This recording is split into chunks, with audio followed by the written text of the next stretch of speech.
यो चाहिँ आज हाम्रो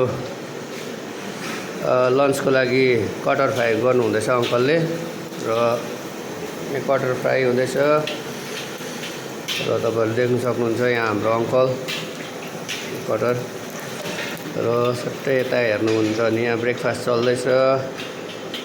अहिले ब्रेकफास्ट गर्दैछ केटाहरूले र आजको 12 बजेको यहाँ हाम्रो गुरुजी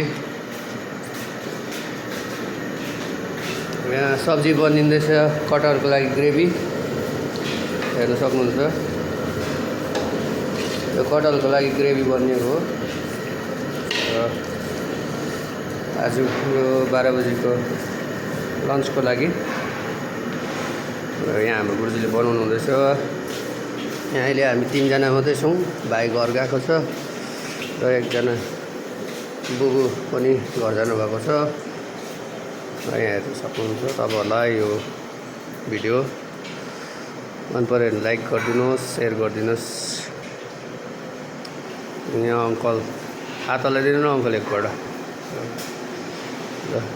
मन पर्यो भने लाइक गरिदिनुहोस्, सेयर गरिदिनुहोस् यो भिडियोलाई।